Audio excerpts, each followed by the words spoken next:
জনগণের রায়ের প্রতি সম্মান দেখান, 70% মানুষের রায় মেনে নিন, গণভোটের রায় বাস্তবায়ন করুন। যদি না করেন, আমাদের লড়াই সংসদের ভিতরেও চলবে, খোলা ময়দানেও চলবে ইনশাআল্লাহ। আসসালামু আলাইকুম ওয়া রাহমাতুল্লাহ। আমি শুধুমাত্র আপনাদের কাছে, দেশবাসীর কাছে, শহীদ পরিবারের কাছে, জুলাই যোদ্ধাদের কাছে আমাদের দেওয়া ওয়াদা অঙ্গীকার আরেকবার পুনর্ব্যক্ত করার জন্য এখানে দাঁড়িয়েছি। সংসদের ভিতরে সরকারি দল, বিরোধী দলের এমপিরা যখন কথা বলেন, তখন সকলেই জুলাই যোদ্ধাদের কথা বলেন, কেউ কেউ শরীফ উসমান হাদি শহীদের কথাও বলেন, কিন্তু কার্যত আমরা সরকারি দল থেকে তার উল্টাটা দেখতে পাই।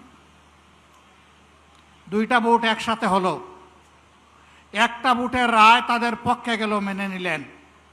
তারা দাবি করেন 51% মানুষ তাদেরকে ভোট দিয়েছে।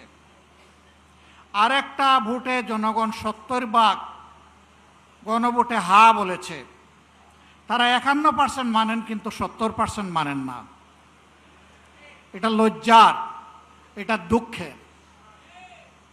ওই 70%-এর রায় যেদিন বাস্তবায়ন হবে, বাংলাদেশ থেকে সত্যিকার অর্থে সেদিনই স্বৈরতন্ত্র বা ফ্যাসিবাদ বিদায় নেবে। বিএনপি প্রত্যেকটি বিষয়ে পতিত, পালিয়ে যাওয়া ফ্যাসিবাদের রাস্তা ধরে হাঁটা শুরু করেছে। আমরা একসাথে মজলুম ছিলাম। বিনয়ের সাথে বলতে চাই, হাজার চেষ্টা করেন ওই আওয়ামী লীগ হতে পারবেন না, দুর্বল আওয়ামী লীগ হতে পারবেন। সেই আওয়ামী লীগ যারা জাতিকে নিয়ে, বিরোধী দলকে নিয়ে ব্যঙ্গ বিদ্রুপ করত, আজকে তারা কোথায়? আপনারা একই কাজ শুরু করেছেন।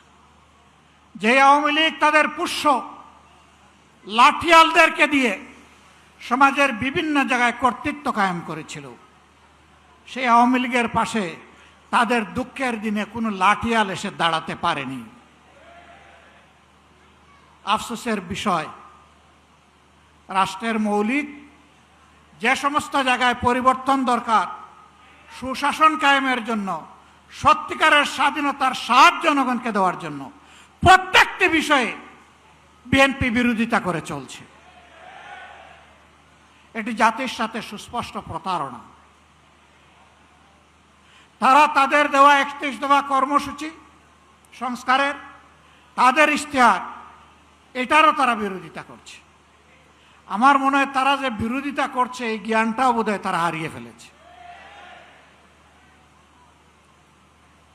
প্রিয় বিএনপি, ভুলে যাবেন না, এই জুলাই না হলে এই মায়েদের, এই বাবাদের, এই ভাইদের, এই বোনদের সন্তান, স্বামী, ভাই, বোন জীবন না দিলে আজকে ক্ষমতার তক আপনারা এনজয় করতে পারতেন না।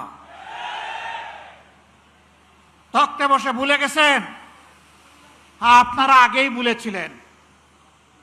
শহীদ পরিবার যখন বুকে কষ্ট নিয়ে কান্নাকাটি করছিল, শহীদ পরিবারের কাছে তখন আপনাদের ছুটে যাওয়ার সময় ছিল না। আপনারা 5 আগস্টের পর 7 আগস্ট পার্টি অফিসের সামনে দাঁড়িয়ে বললেন, আমাদেরকে নির্বাচন দাও, আমরা ক্ষমতায় বসতে চাই। শহীদ পরিবারের দুঃখ আপনাদের অন্তরকে স্পর্শ করে নাই। আহত পঙ্গুদের নিয়ে আপনাদের কোনো কর্মসূচি ভাবনা জাতি দেখে নাই। আপনারা এই বিপ্লবের বেনিফিশিয়ারি, যারা বিদেশে ছিলেন স্বদেশে আসার সুযোগ পেয়েছেন। এই বিপ্লব না হলে আপনারা বোধহয় কল্পনাও করতেন না দেশে ফিরে আসার। আমার সম্মানিত জেলের সহকর্মী, পার্টনার আল্লামা মামুনুল হক বলেছেন, বিএনপির শীর্ষ নেতারা জেলে ছিলেন, একসাথেই ছিলাম। তারা হতাশা ব্যক্ত করে বলতেন, 41-এর আগে হাসিনা এবং আওয়ামী লীগকে ক্ষমতা থেকে সরানো সম্ভব নয়। 24-এর অভ্যুত্থানের পরে 8 তারিখ যখন বঙ্গভবনে শপথ নিলেন উপদেষ্টারা, বিএনপির বাংলাদেশে উপস্থিত সর্বোচ্চ পর্যায়ের একজন নেতা আর আমি পাশাপাশি ছিলাম। উনি আমার জিজ্ঞেস করলেন, এটা কি হলো? আমি কিছু না বলে আসমানের দিকে আমার এই আঙ্গুলটা উঠালাম। তিনি বললেন, আসলে এটা খোদাই দান, এটাই মিরাকল। সেই খোদাই দান ভুলে গেলেন। এখন কেউ কেউ দাবি করে অমুক আন্দোলনের মাস্টার মাইন্ড, অমুকের নেতৃত্বে এই আন্দোলন সফল হয়েছে। এগুলা সব ভুয়া। আমরা কারোর ন্যায্য অবদানকে কখনো আমরা অস্বীকার করি না। আন্দোলন আমরা সবাই করেছি, কিন্তু আমরা তীরে ভিড়তে পারি নাই। আমাদের তরি সমুদ্রে ভাসমান ছিল। জুলাই আন্দোলনের নায়করা এই তরি নিয়ে ঘাটে ভিড়েছে, জাতিকে মুক্তির পথ দেখিয়েছে। তাদেরকে সম্মান করতে, ভালোবাসতে শিখুন। তাদের নিয়ে তুচ্ছ-তাচ্ছিল্য করবেন না। আপামর ছাত্র সমাজ জীবন বাজি রেখে তখন ঝাঁপিয়ে পড়েছিল। শ্রমিকরা পাশে দাঁড়িয়েছিল, মারা রাস্তায় নেমে এসেছিল, স্ত্রী তার স্বামীকে পানি এগিয়ে দিয়েছিল, সন্তান কুলে নিয়ে মা রাস্তায় নেমে এসেছিলেন। এই দিনগুলো ভুলে যাবেন না। সংগ্রামী ভাই বোনেরা, আমরা এখানে আগামী দিনের আন্দোলনে শরিক হওয়ার জন্য দাওয়াত দিয়ে আপনাদেরকে এখানে আনি নাই। আমরা এনেছি কৈফিয়ত দিতে। আপনাদের প্রত্যেক ব্যক্তি এবং পরিবারের কাছে আমাদের দায়বদ্ধতা আছে। আপনাদের কারণেই আজকে আমাদের এই রাজনীতি, এই সংসদে যাওয়া, এই নির্বাচনে অংশগ্রহণ করা। আমরা কি পারলাম কি পারলাম না তা আপনাদের জানার অধিকার আছে। সংসদে আমরা প্রথম দিনে দাবি তুলেছি, আমরা শপথ নিয়েছি। তারা শপথ নেন নাই। জাতির সাথে দেওয়া ওয়াদা ভঙ্গ করে জাতির সাথে তারা প্রতারণা করেছে। এরপরে যখন জাতিকে প্রতারিত করা হয়েছে, আমরা নোটিশ দিয়ে আলোচনার ব্যবস্থা করেছি। তারা তার বিরোধিতা করেছেন। যে আইনগুলো সংশোধন না হলে, যে অধ্যাদেশ বাস্তবায়ন না হলে ফ্যাসিবাদী শাসনের পরিবর্তন হবে না, সেই সবগুলা আগের মতো, আগে স্বৈরাচারী সরকারের মতো রাখার পক্ষে তারা অবস্থান নিয়েছে। আমরা বিএনপিকে পরিষ্কার বলে দিই, আমরা দেখতে পাচ্ছি সম্প্রতি কয়েকদিন ধরে বিভিন্ন জায়গায় জায়গায় শিক্ষা প্রতিষ্ঠানে, ঢাকা বিশ্ববিদ্যালয়ে, এমনকি এখান থেকে মাত্র কয়েক গজ দূরে মানুষের আশ্রয়ের জায়গা, আইনের আশ্রয়ের জায়গা থানা, সেই থানার ভিতরে ঢুকে দুঃখজনকভাবে ডাকসুর নির্বাচিত প্রতিনিধিদের উপরে হামলা করা হয়েছে। বার্তা পরিষ্কার। যেদিন তারা গণভোটের রায় অস্বীকার করেছেন, আমি বলেছিলাম বিএনপি আজকে থেকে ফ্যাসিবাদের পথে যাত্রা শুরু করলো। এইটা ফ্যাসিবাদ। গতকাল আপনারা দেখেছেন নেত্রকোনায় জাতীয় সংসদের নির্বাচিত সদস্য, বাংলাদেশ জামাতে ইসলামীর প্রতিনিধিত্বকারী, জনগণের প্রতিনিধিত্বকারী অধ্যাপক মাসুম মোস্তফার উপরে হামলা করা হয়েছে, গাড়ি ভাঙচুর করা হয়েছে, তার সহযোদ্ধা সহযোগীদেরকে নাজেহাল করা হয়েছে। এটা কোন বাংলাদেশ? এই বাংলাদেশকে আপনারা চেয়েছিলেন? আপনাদের সন্তানদের আবার পায়ের গুড়ালি দুই টুকরা করা হোক আপনারা চেয়েছেন? আপনাদের সন্তানদের উপর প্রকাশ্য দিবালিকে দা, কিরিস, কুড়ালার হেলমেট নিয়ে আঘাত করা হোক আপনারা চেয়েছিলেন? এই বাংলাদেশকে আমরা ধিক্কার জানাই। এ বাংলাদেশ আমরা চাই না। আমরা পরিবর্তনের বাংলাদেশ চাই, যেই বাংলাদেশে শিশু যখন ঘর থেকে বের হবে, কিশোর যখন বের হবে, যুবক যুবতীরা বের হবে, আমার মা বোনেরা বের হবে, তখন কারো বুক দরু দরু করে কাঁপবে না। তারা নিরাপত্তার সাথে বের হবে, কাজ শেষ করে আবার নিরাপত্তার সাথে করে ভিসবে। আমরা ওই বাংলাদেশ চাই।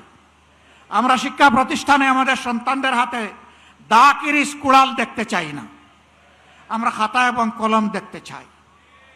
আমরা কোনো আদুবাই দাদুবাই শিক্ষা প্রতিষ্ঠানে গিয়ে আমাদের সন্তানদের উপর সড়িগুড়াক আমরা এটা দেখতে চাই না। এই সংস্কৃতি বন্ধ করতে হবে। যদি বন্ধ না করেন, মনে রাখবেন জুলাই শুধু 24 সালে ছিল না, জুলাই প্রত্যেক বৎসরে আছে।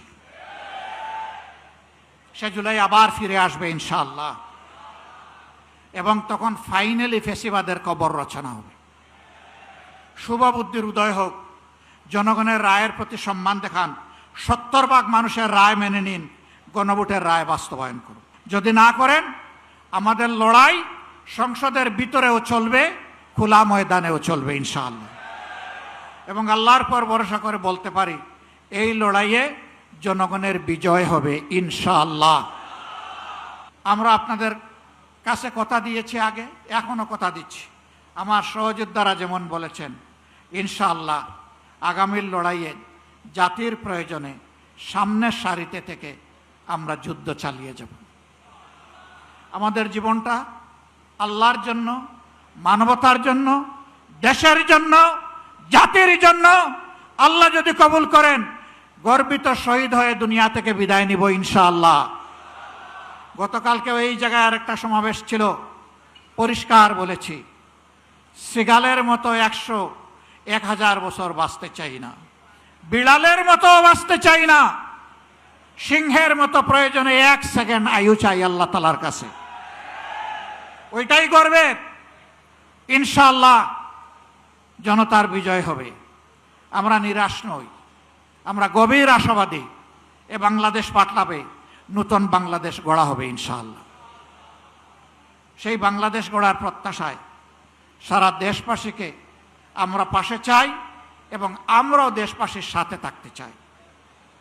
আমাদের কোনো নিজস্ব দলীয় ব্যক্তিগত কোনো দাবি দেওয়া নাই। আমাদের সমস্ত দাবি দেওয়া দেশবাসীর অধিকার আদায়ের জন্য। এ লড়াই চলবে ইনশাআল্লাহ। লড়ে যাব ইনশাআল্লাহ, আল্লাহ সাহায্য পাবো ইনশাআল্লাহ, আমাদের বিজয় হবে। আল্লাহ হাফিজ। বাংলাদেশ জিন্দাবাদ। বাংলাদেশ জামাতে ইসলামী জিন্দাবাদ। 11 দলীয় ঐক্য জিন্দাবাদ। জনগণের বিজয় হোক। 36 জুলাই জিন্দাবাদ।